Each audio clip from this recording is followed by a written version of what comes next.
نحمده ونصلي على رسوله الكريم أما بعد فأعوذ بالله من الشيطان الرجيم بسم الله الرحمن الرحيم رضي الله عنهم ورضوا عنه قال النبي صلى الله عليه وسلم الله الله في أصحابي لا تتخذوهم من بعد غرضا فمن أحبهم فبحبي أحبهم ومن أبغضهم فببغضي أبغضهم او كما قال صلی اللہ تعالی علیہ وسلم صدق اللہ العظیم۔ جو آیات کریمہ اور جو حدیث مبارکہ تلاوت کی، اس کا خلاصہ یہ ہے رضی اللہ عنہم ورضوا عنہ کہ اس دھرتی میں انبیاء علیہم الصلاۃ والسلام کے بعد ایک پاکیزہ جماعت ہے۔ وہ پاکیزہ جماعت صحابہ کرام رضوان اللہ تعالی علیہم اجمعین کی ہے، اور صحابہ کرام رضوان اللہ تعالی علیہم اجمعین من حیث الجماعت، پوری کی پوری جماعت اللہ کے ہاں بہت مقتدر ہے، اللہ کے ہاں بڑے اعزاز والی جماعت ہے۔ انبیاء علیہم الصلاۃ والسلام کے بعد پوری کائنات میں اگر کسی جماعت کا مرتبہ ہے وہ صحابہ کرام رضوان اللہ تعالی علیہم اجمعین ہے۔ پھر صحابہ کرام رضوان اللہ تعالی علیہم اجمعین میں کچھ صحابہ کرام وہ ہیں جو نبی کریم صلی اللہ علیہ وسلم کے قریبی رشتہ دار ہیں، جن میں آپ صلی اللہ علیہ وسلم کی ازواج مطہرات ہیں، آپ صلی اللہ علیہ وسلم کی بیٹیاں ہیں، آپ صلی اللہ علیہ وسلم کے داماد ہیں، آپ صلی اللہ علیہ وسلم کے نواسے اور نواسیاں ہیں، اور آپ صلی اللہ علیہ وسلم کے چچا حضرت عباس رضی اللہ تعالی عنہ ہیں، اور پھوپھی حضرت صفیہ رضی اللہ تعالی عنہا ہیں۔ اسی طرح حضرت علی رضی اللہ تعالی عنہ کے بھائی حضرت جعفر طیار رضی اللہ تعالی عنہ ہیں۔ ان صحابہ کرام کو، جو صحابہ کرام کے رشتہ دار بھی ہیں، انہیں اہل بیت کہتے ہیں۔ اہل السنت والجماعت کے نزدیک صحابہ کرام رضوان اللہ تعالی علیہم اجمعین ہوں یا اہل بیت ہوں، سب کے سب اللہ کے ہاں مقتدر اور مقبول شخصیات اور سارے کے سارے لائق تعظیم ہیں، اور اس دھرتی میں آج تک کسی سنی مسلمان نے نہ تو صحابہ کرام کے خلاف زبان دراز کی، نہ ہمت کی، نہ جسارت کی، نہ ہی اہل بیت کے حوالے سے کسی سنی مسلمان نے انہیں تکلیف پہنچائی یا انہیں برا بھلا کہا۔ اہل السنت والجماعت کا وتیرہ یہ ہے، ان کا نظریہ اور اعتقاد یہ ہے کہ صحابہ کرام رضوان اللہ تعالی علیہم اجمعین، اہل بیت عظام، امہات المؤمنین، ازواج نبی، یہ سب کے سب اللہ کے ہاں مقبول ترین لوگ ہیں، جن کے بارے میں اللہ رب العزت نے فرمایا رضی اللہ عنہم ورضوا عنہ، اللہ ان سے راضی ہو گیا، اور وہ اللہ جب انہیں انعامات سے نوازے گا وہ بھی اللہ سے راضی ہو جائیں گے۔ یہ تمغہ اور ترہ امتیاز صحابہ کرام رضوان اللہ تعالی علیہم اجمعین کا ہے۔ اور نبی کریم صلی اللہ علیہ وسلم نے ارشاد فرمایا اللہ اللہ فی اصحابی، اے لوگو ڈرو ڈرو میرے صحابہ کرام کے معاملے میں اللہ سے ڈرتے رہنا، اور میرے بعد ان کو نشانہ نہیں بنانا۔ خطبے میں ہم یہ حدیث مبارکہ سنتے رہتے ہیں کہ میرے بعد ان کو نشانہ نہیں بنانا۔ فمن احبہم فبحبی احبہم، جو ان سے محبت کرے گا وہ میری محبت ہی کی وجہ سے ان سے محبت کرے گا، جو ان سے بغض رکھے گا وہ میرے ساتھ بغض ہونے کی وجہ سے ان سے بغض رکھے گا۔ چنانچہ صحابہ کرام رضوان اللہ تعالی علیہم اجمعین سے محبت، اہل بیت عظام سے محبت، اور اسی طرح امہات المؤمنین سے محبت، یہ نبی علیہ الصلوۃ والسلام سے محبت ہے، اور ان سے بغض اور نفرت یہ نبی علیہ الصلوۃ والسلام کے ساتھ بغض اور نفرت ہونے کی وجہ سے ہے۔ اس لیے تمام اہل السنت والجماعہ، صحابہ کرام، اہل بیت عظام، ازواج نبی، امہات المؤمنین، سب کو اپنے لیے عزیز تر سمجھتے ہیں، ان کی عزت اور احترام کو اپنے ایمان کا جز مانتے ہیں، اپنے ایمان کا لازمی حصہ مانتے ہیں، اور اس وقت تک کوئی مسلمان ہو نہیں سکتا، کسی کی نماز شرعی نہیں رہ سکتی، حقیقی نماز نہیں رہ سکتی، قرآن مجید حقیقی قرآن نہیں رہ سکتا اگر ہم صحابہ کرام رضوان اللہ تعالی علیہ مجمعین کو نہ مانیں، کیونکہ صحابہ کرام رضوان اللہ تعالی علیہ مجمعین یہ امت اور نبی کریم صلی اللہ علیہ وسلم کے درمیان واسطہ ہیں۔ اسی لیے اہل سنت والجماعت کے اکابر علماء یہ بیان فرماتے ہیں کہ جتنے بھی فرق باطلہ ہیں وہ فرق باطلہ اس لیے ہوئے کہ انہوں نے صحابہ کرام پر اعتماد نہیں کیا۔ یہی وجہ ہے کہ ملک پاکستان میں بھی بہت سارے اوقات میں حالات اس لیے خراب ہوئے کہ لوگوں نے صحابہ کرام کو تنقید کا نشانہ بنایا، صحابہ کرام کے ساتھ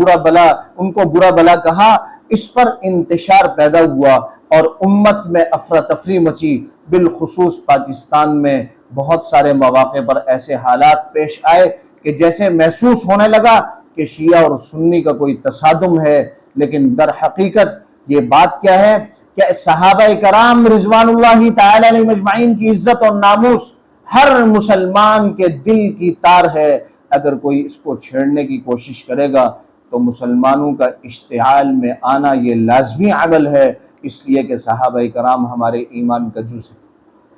اس لیے ملک پاکستان میں بہت سارے اوقات میں اس پر غور و فکر ہوا کہ اس فتنے کا سد باب کیسے ممکن بنایا جائے۔ اس کے لیے بہت غور و خوض کے بعد ہمارے ملک میں ایک قانون بنا کہ اگر کوئی صحابہ کرام میں سے کسی صحابی کی توہین کرے گا اور برا بھلا کہے گا، اشارتاً کہے، کنایتاً کہے، الفاظ کے ساتھ کہے، کسی بھی طرح سے معلوم ہوتا ہو کہ یہ صحابہ کرام کی توہین ہو رہی ہے، تو اس کی سزا ہمارے قانون میں 3 سال قید تھی۔ لیکن اس سے بھی اس کا سدباب ممکن نہ ہو سکا تو گزشتہ سال تسلسل کے ساتھ ایک بل پیش کیا گیا، اس بل میں ترمیم کی گئی، اس بل میں ترمیم کر کے اس بل میں سزا کی مدت کو بڑھایا گیا کہ کم از کم 10 سال قید رہے گا، یا یہ ہے کہ عمر بھر کے لیے اس کو قیدی رکھا جائے گا۔ جب یہ بل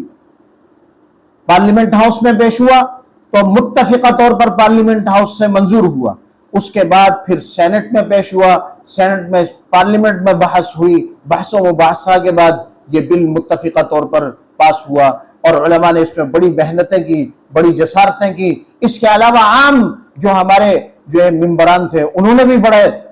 جذبہ خیر سگالی کے ساتھ صحابہ کرام رضوان اللہ تعالی علیہ مجمعین، اہل بیت اعظام، امہات المؤمنین سے جو ایمانی کیفیت تھی اس کا ثبوت دیتے ہوئے پارلیمنٹ میں بھی متفقہ طور پر اسے منظور کیا۔ اس کے بعد سینٹ میں بھی متفقہ طور پر یہ بل منظور ہوا، اور یہ عجلت اور جلد بازی میں نہیں بلکہ 10 مہینے سے زیادہ اس پر سینٹ اور اسمبلی پارلیمنٹ ہاؤس میں اس پر بحث و مباحثہ ہوا۔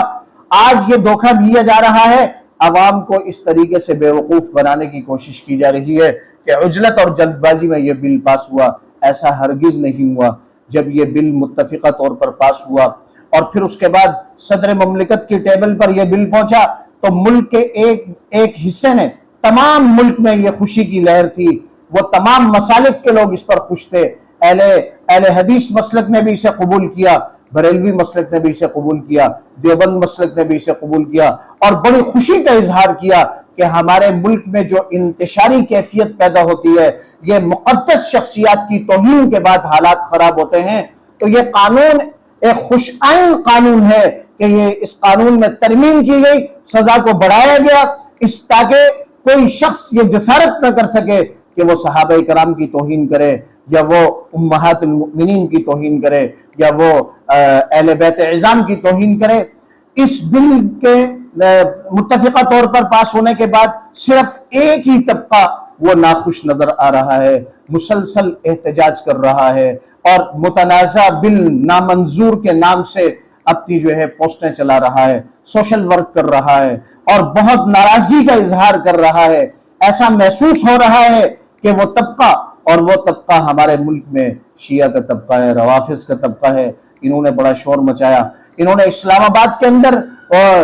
اسلام آباد میں کنونشن سینٹر میں ایک کانفرنس کر کے اس میں اس میں نعرے لگوائے کہ یہ بل جو ہے متنازع بل ہے، اسے نامنظور کیا جائے اور یہ قانون کا حصہ نہیں بننا چاہیے۔ اس کے علاوہ بھی اس بل کے بارے میں بہت توہین آمیز باتیں بھی کی، اور اس بل کے متفقہ طور پر پاس ہونے کے بعد صراحتاً انہوں نے صحابہ کرام کے نام لے کر گلگت بلتستان میں ان کی گستاخی کی، جس پر گلگت بلتستان کے حالات بہت سنگینی کی طرف چلے گئے، لیکن مقتدر شخصیات نے اور سلجو شخصیات بیچ میں آئی اور انہوں نے وقتی طور پر یہ جو انتشاری کیفیت تھی اس کو روکنے کی کوشش کی، اور اس میں جو ہے درمیان میں آ کر بات کی کہ بھئی اس بل کے معاملے میں چھیڑا نہ جائے۔ یہ بل در حقیقت جس طرح اہل السنت کے نزدیک یہ دل مقتدر اور گراقدر شخصیات نے اس پر محنت کر کے یہ بل تیار کیا، پھر یہ بل پاس ہوا، اسی طرح اہل تشیع کو بھی چاہیے کہ وہ اس بل کو منظور ہونے میں، جو کہ متفقہ طور پر منظور ہو چکا، وہ بھی اسے قبول کریں، کیونکہ اس میں اہل بیت عظام کے حوالے سے بھی وہی قانون بن رہا ہے جو صحابہ کرام رضوان اللہ تعالی علیہ مجمعین کے لیے قانون بن رہا ہے۔ لیکن ایسا محسوس ہو رہا ہے کہ اہل تشیع سرٹیفکیٹ چاہتے ہیں صحابہ کرام کے خلاف آواز اٹھانے کے لیے کہ انہیں قانونی حیثیت حاصل ہو۔ یاد رہے کہ انشاءاللہ ثم انشاءاللہ ملک پاکستان میں اس بات کی قطعاً اجازت نہیں دی جائے گی کہ کوئی صحابہ کرام رضوان اللہ تعالی علیہ مجمعین کی توہین کرے، کوئی اہل بیت عظام کی توہین کرے، امہات المؤمنین کی توہین کرے۔ اللہ تبارک و تعالی سے دعا ہے کہ اللہ رب العزت تمام مسلمانوں کو آنکھیں کھولنے کی توفیق عطا فرمائے، سمجھنے کی توفیق عطا فرمائے۔ کب سے علماء کرام اس بات کا عندیہ دے چکے تھے کہ یہ ایک طبقہ ایسا ہے جو صحابہ کرام کے خلاف زبان درازی کرتا ہے، حالات خراب ہوتے ہیں، لوگ سمجھتے تھے کہ یہ جذباتی لوگ کہہ رہے ہیں، لیکن اس بل کے پاس ہونے نے